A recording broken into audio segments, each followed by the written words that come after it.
This kind does not go out except by prayer and fasting. Now, in every version of the Bible, it will say this kind does not go out except by prayer. But some of them don't include fasting. And so which one is correct?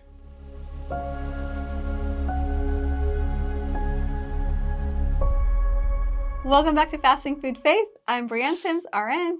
I'm Dr. Sam Sims, nurse anesthesiologist. And today we're talking about the disputed fasting verses. These two verses that are often disputed are Mark 9:29 and Matthew 17:21. It talks about the disciples that could not cast out a demon. They asked Jesus to do it. He was able to do it, and they were like, why couldn't we do it? And he says in Mark 9:29 and Matthew 17:21, he said to them, this kind only come out by nothing but prayer and fasting, or this kind does not go out except by prayer and fasting. Now, in every version of the Bible, it will say this kind does not go out except by prayer. But some of them don't include fasting. And so which one is correct? Right. And we can't just because we like fasting, you can't just say it belongs there without actually looking to see what the actual Bible says. And so even though it helps our point, does it actually need to say prayer and fasting, or should it just say prayer? Let's look at the timeline. The timeline often is disputed because it talks about when they were told how to pray, and that's at the beginning of his ministry at the Sermon on the Mount. And that's 27 CE. Okay, that's the new term CE. So it's BCE at, BC. And so the secular term is, so it used to be BC, before Christ, and then AD for Day of our Lord. That's what it meant. And then so CE, BCE means before Common Era, and CE, secular, means Common Era. Well, what's the division? The division is Christ's birth. So I say BCE stands for before Christ era, and CE is Christ era. So there you go. Right. So I don't mind using CE. I will define them as I see appropriate. And obviously the timeline is split by Christ's birth anyway. So 27 Christ era, he gives the Sermon on the Mount, okay, and he tells them how to pray, when you pray. And right after he says that he says when you fast. And that's 27. And then in 28 CE, Christ era, he's asked about why did John's disciples frequently fast and the Pharisees frequently fast, and your disciples don't fast? And the answer he gives, because I'm here. The bridegroom is here, and so they're not going to fast, and the bridegroom's here.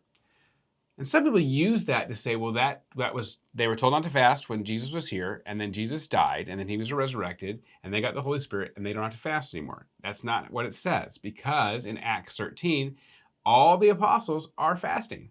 Right. So, and Jesus also said, but the time will come when the bridegroom will be taken from them, and then they will fast. Yes. Yeah. So Jesus is saying, so it wasn't just they're gonna fast. Right. And he was just not while I'm here. Yeah. And he wasn't saying they're only gonna fast for 3 days that I'm in the grave. No. Never again. No, he's not saying that. He's saying they have a reprieve from that, and that's the only time we're given reprieve. And then they fast afterwards. So we know based on Acts that reprieve was not given back. So you're supposed to fast. So then after that, after we have been taught how to pray, after they've been told they're not fasting, he sends them out 2 by 2, and he also sends out the 70, and he says, this is in Mark 6:7, and it's also in Matthew 10, he says, you're going to go out and preach the kingdom of heaven is near, heal the sick, raise the dead, clean the lepers, drive out demons, freely you have received and freely you shall give. They're able to cast out demons, cleanse the sick, heal, raise the dead. Right. He's basically saying, go and do as I have done. Right. Yeah, you've seen this now. Now you've been with me for 2 years, okay? Now go do this. And then in Luke 9, we get the day after the transfiguration. So we actually get the timeline. So the nice thing, if you only had Luke, and Luke's my favorite gospel, so I'm not slamming on Luke. It's my favorite one because it's an orderly account. But if you only had Luke, you may misunderstand the timeline. And so in Luke, we learned that when I begged your disciples to cast the demon out in Luke 9:40, and they couldn't do it. And he's like, I'm begging them. And this is the day after the transfiguration. Okay, so we get the day after transfiguration. He comes down from the mountain. They beg for the disciples to cast the demon out, and he can't do it. And that's in Luke 9. But in Luke 11, you get where he teaches them how to pray. So how do we deal with that as far as the timeline? Because Luke says it's an orderly account, and it is an orderly account. But Luke is not a chronological account.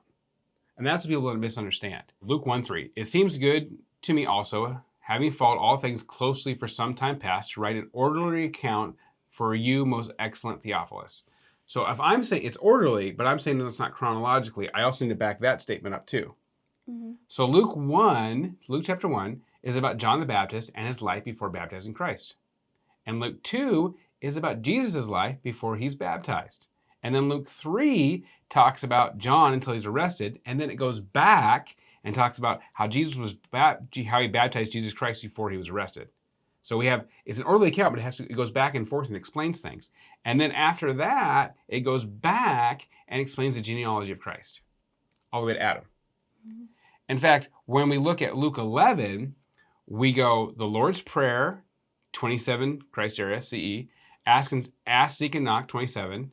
And then we get the house is divided. We get the return of the unclean spirits.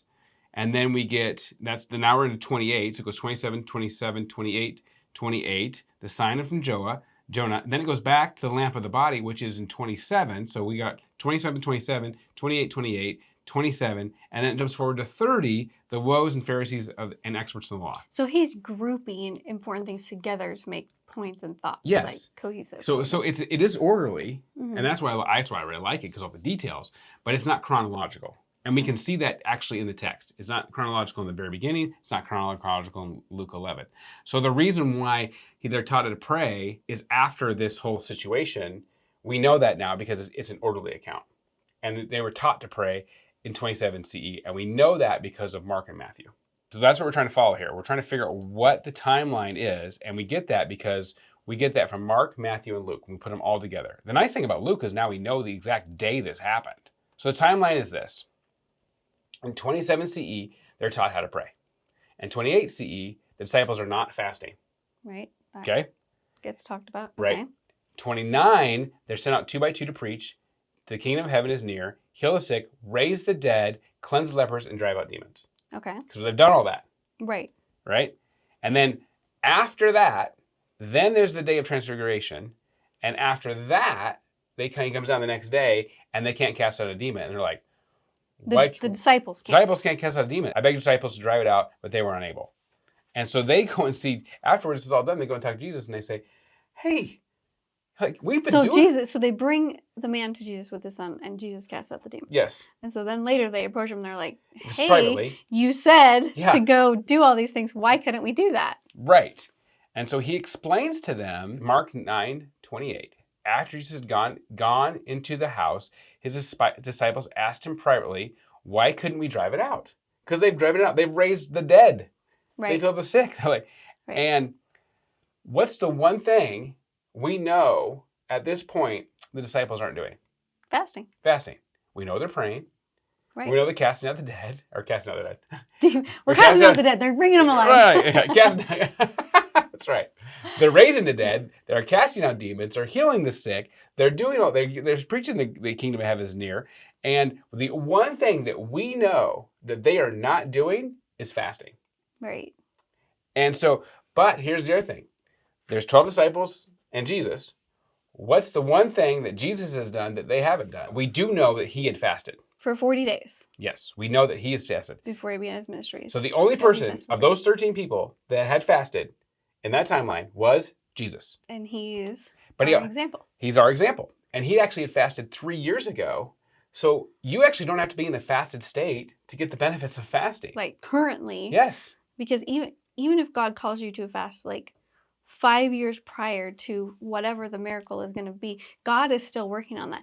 None of your prayers, none of your fasting ever goes to waste because God is outside of time. That's not the way that he works. So what seems like maybe a long time to us is not for him. Right. He's like, I am making this come about because of your fasting and prayers, whether it's a day from now, before you even started fasting, or after your fast. Right. We have fasts that took 9 months to get answers. We have fasts that haven't had answers yet. Right. And it's interesting because how your fasting and prayers can reach into the future, just like your prayers can reach people all the way across the world. Like you don't have to be present with them to pray for them or to pray and fast for them. Right. So the benefits of fasting last for years. Forever, I would say. Yep. For this one, he's like, because I fasted 40 days, This one goes out with prayer and fasting. Yeah. Okay, so now we've given the biblical timeline. It fits all the standards. Well, is it in the Old Text? And the answer is yes. Mark 9:29 is actually in all these early Greek texts. And Matthew 17:21 is in a bunch of old Latin texts. Interesting. Yeah, so it actually doesn't actually start, it starts to get disputed around the year 300. Okay, so why is that? Why does it start to get left off or disputed in some versions? So there's this thing, because well, for a couple reasons. One of the things that the scribes did not have every single gospel. They might have been describing, their whole job might have just been to just transcribe Luke. Right, the one book. Or Mark. Okay. Or Matthew. They might not have had access to all of them. They might have had access to all like of we them. do now. We just assume access. Right, they didn't have access to everything. But if they don't have the scripts. Yeah. Right, and so there became this movement in that time period. This is before the Council of Nicaea, but it was called the High Christology. High Christology basically says that Jesus would not have to fast. And so they didn't believe he should have to fast to cast a demon out. This is High Christology thing. Interesting. And so that's where it actually starts. These theories actually start to, this is where it coalesces, and they think that's why it starts to go missing. And so it got them to compromise on two words, and fasting. Took Satan's long game, 300 years, basically, I guess way a little over, maybe 250 years, to get them to compromise on that one verse. Right. And it is in old verses. And it is actually a disciple of Peter, or somebody who's credited disciples of Peter, that talks about prayer and fasting with the power of getting rid of demons. So we have these commentaries that are old from very first century that are saying that this is what we were taught, that this kind of goes out with a little bit of prayer and fasting. It's actually in over 50% of the English versions. So we have it old. It's old. It is supported. It's in the old text, and it doesn't go missing until about 250 years after Christ's death. Interesting. So if you're Satan and your long game is you don't want people to pray and fast, Right. if fasting actually is stronger against certain demons, then I wouldn't want you to do it. Yeah, exactly. So he's convinced people not to fast. Just take that out. Take out one of our most powerful weapons against the enemy. So it's a disputed verse. I know some people will say, well, it shouldn't be in there, but it does fit the timeline. It's the only thing the disciples were not doing, and they were praying. So for him to say this one only goes out per prayer doesn't quite fit. It doesn't really make sense. Right. Yep, and it is old. And they found it. They actually have a Gospel of Mark that they know it has to be in. They only have the center page, but it's from 180 AD, and they only have the center page. But you can look at how letters line up after that. Mm-hmm. And that section where it says and fasting just happens to be missing, but the other letters would not line up unless that exact length of phrase was there. So you either have to say and fasting's there, or for some reason, this one time a copyist left the exact size gap that they never do in the text. Right. Yeah. Crazy. That's a hard sell, because they use that for all the other when they're looking at other stuff. They go, okay, this is here, this is here, this is here, this lines up. Okay, this whole thing lines up. Yeah. So the High Christology copyists would have a real issue with Jesus, who was above the angels, who would need to fast to exorcise a demon. That became the High Christology. Forgetting that Jesus was also completely human. Yep. And then he fasted. And the interesting thing is it's Luke that they use it as maybe as a point of dispute. Mm-hmm. Okay? Because they focus on, they miss the fact that it's not chronological, that it's orderly. Mm-hmm. But it's Luke that says that he fasted for 40 days. He was filled with the Spirit, fasted for 40 days. And then he came back, and it says, and Luke's the one that says something different. The author says something different about the fast. He says he fasted for 40 days. He was filled with the Spirit when he was baptized. He fasted for 40 days. And after that, it says he returns in the power of the Spirit. Return to Galilee in the power of the Spirit. So there's two different quantifiers here. And we're going to talk about the power of fasting. Yes, coming up. Yep. So stay tuned. I think it's supported by historically and biblically that it should be, I believe that it should be by prayer and fasting. I think that's actually accurate. I would agree. Okay. 100%, especially with our experiences that we've had through prayer and fasting. And we're not just putting it in there because we want it to be there. I think it actually belongs. And I think Satan got people to compromise on that verse. Exactly. Because prayer, fasting, and spiritual warfare just go hand in hand together. Yep. And I would say this is not a salvation issue. So this is not a salvation issue, but it is I think an important issue for us to know as far as, as Christians in our Yeah. walk, Yep. trying to be Because Jesus disciples tells of us to Jesus. fast, and there's benefits to Yes. fasting. And we're his disciples. Yeah. So there's reasons why he told us to fast. Thank you for being here today. We hope you'll share this with your friends and your family if it blessed you and you learned something interesting. Go fast and be blessed.